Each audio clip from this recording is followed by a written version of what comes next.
O Mahabharata.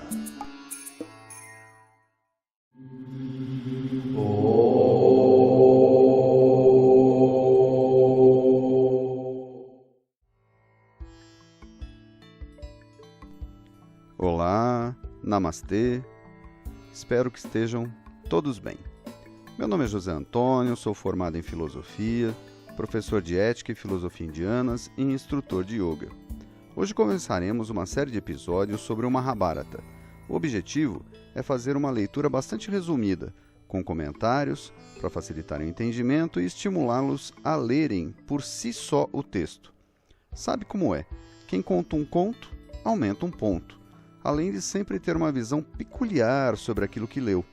Então, nada melhor do que ler o texto original e formar sua própria opinião. Isso vale, obviamente, para qualquer texto. O Mahabharata ele é um épico indiano, isto é, ele é um texto que narra os grandes feitos dos heróis da história da Índia. Para os hindus, é considerado um texto sagrado e histórico, sendo que realmente há comprovação da existência de muitos locais e reinos descritos no texto.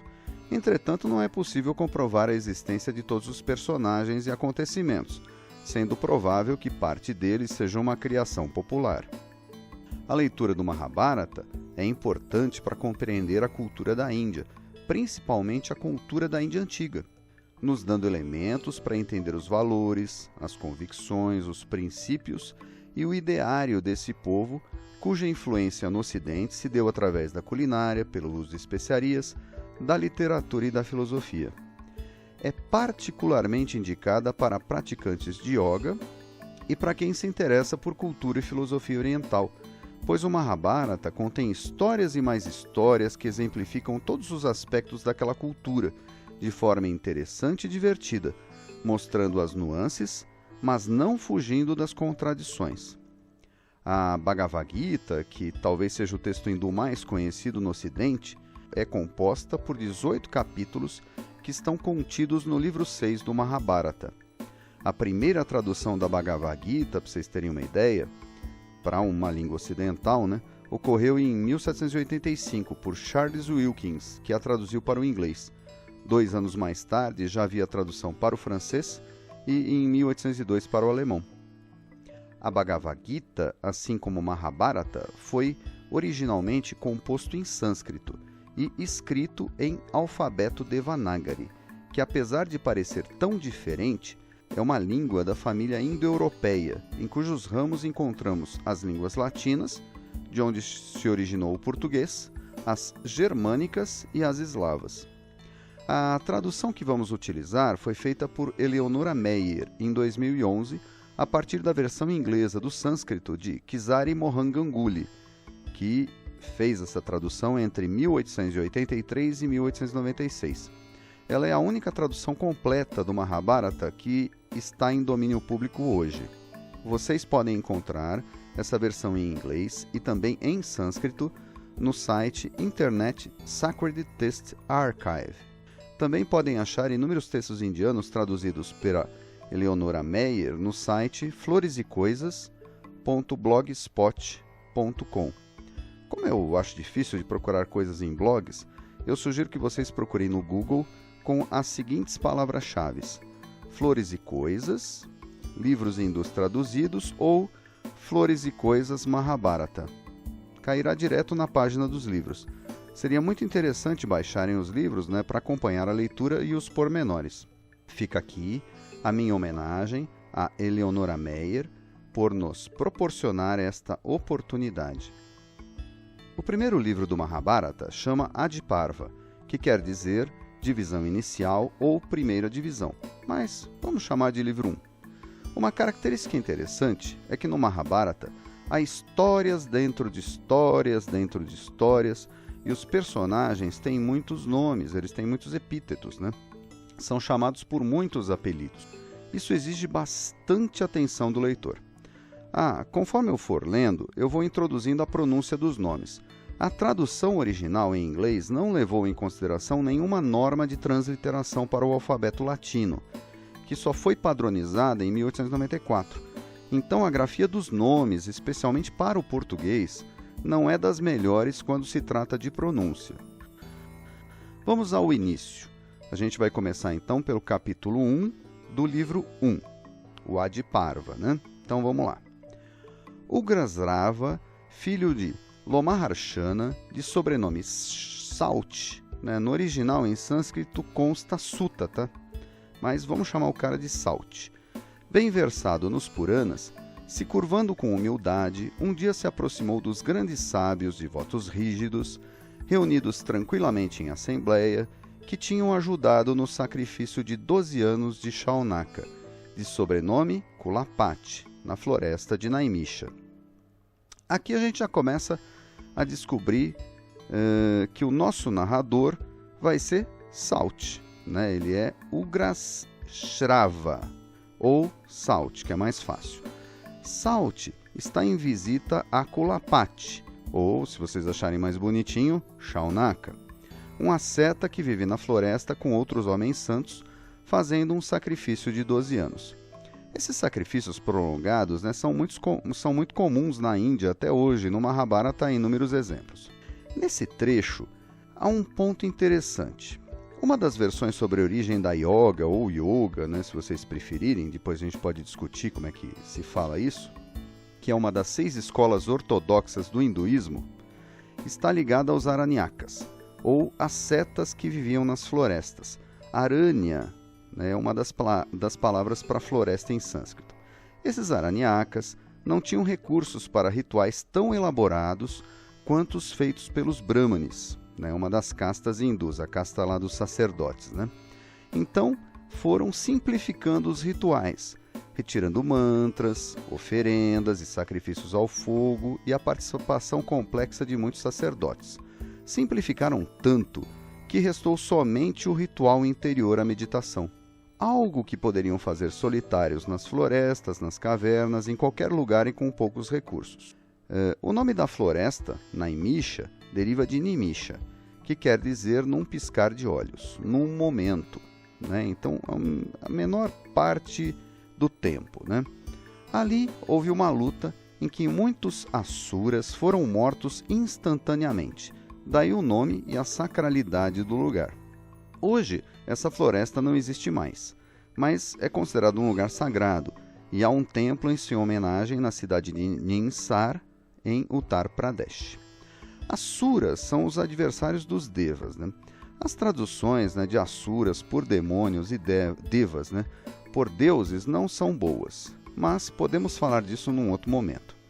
Curioso é que numa floresta sagrada de nome num piscar de olhos façam-se sacrifícios, né, de 12 anos. Continuando.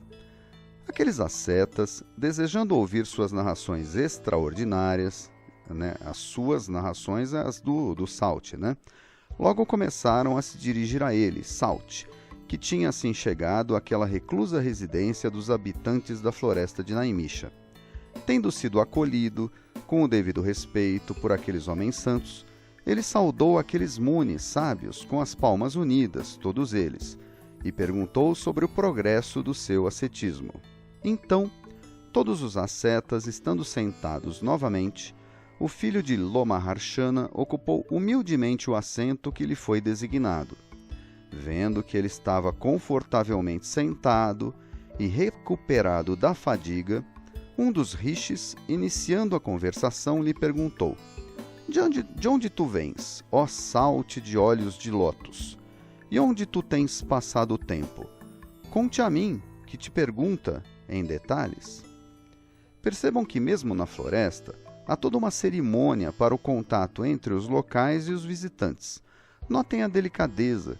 Sauti havia acabado de chegar. Obviamente estava cansado e com fome. Só foi iniciada a conversação após Sauti mostrar-se recuperado. As palavras Muni e Rishi, elas podem ser traduzidas como sábio ou santo, depende do contexto, tá? Continuando. Sauti disse: Tendo ouvido as diversas histórias sagradas e maravilhosas que foram compostas por Krishnadvaipayana em seu Mahabharata, as quais foram narradas integralmente por Vaisampayana no sacrifício de cobras do nobre sábio de grande alma Janamejaya e na presença também daquele principal dos príncipes, o filho de Parikshit, e tendo vagado, visitando muitos rios e santuários sagrados e santos, eu viajei até o país venerado pelos Divijas, 2 vezes nascidos, chamado Samantapanchaka, onde antigamente foi lutada a batalha entre os filhos de Kuru e Pandu, com todos os comandantes da terra alinhados em ambos os lados.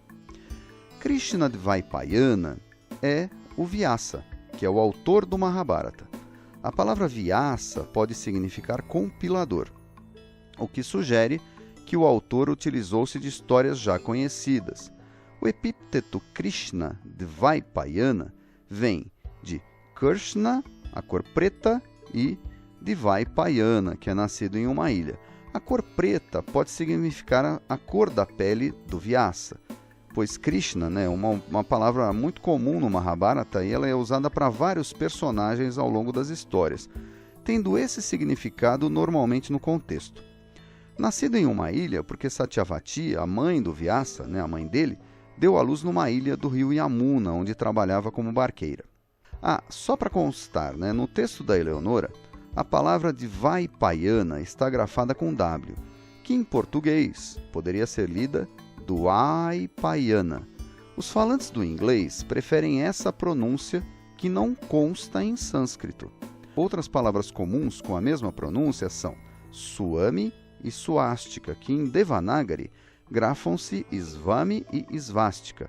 Ambas as pronúncias são aceitáveis, como Yoga e Yoga. No vídeo da primeira série do Ashtanga, disponível no YouTube, Patabi Joyce pronuncia o mantra inicial Vande Gurunam em vez de Vande Gurunam. Ele puxa para o inglês. Samastidihi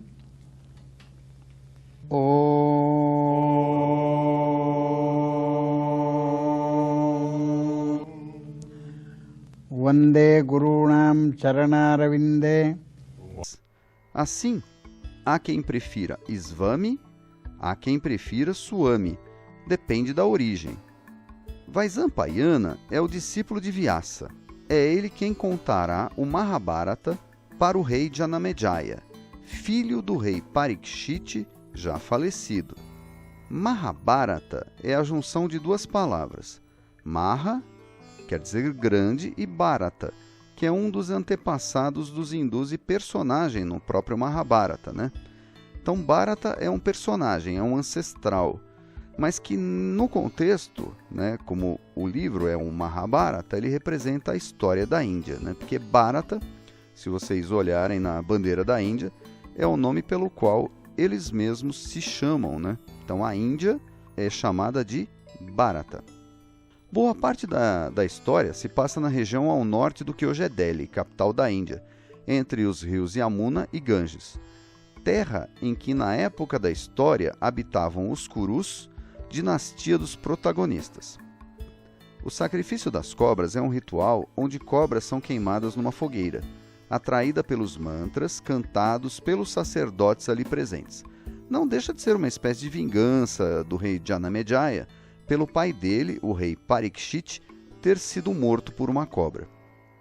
Resumindo o trecho de hoje, Salti foi até a floresta visitar Kulapati para contar a ele o Mahabharata, que ouviu da boca de Vaisampayana, discípulo de Vyasa, durante um ritual chamado de Sacrifício das Cobras, que o rei Janamejaya resolveu fazer na região onde ocorreu a grande batalha entre os antepassados dele, Kurus e Pandavas. Agora ficou simples, Até a nossa próxima história. Namastê.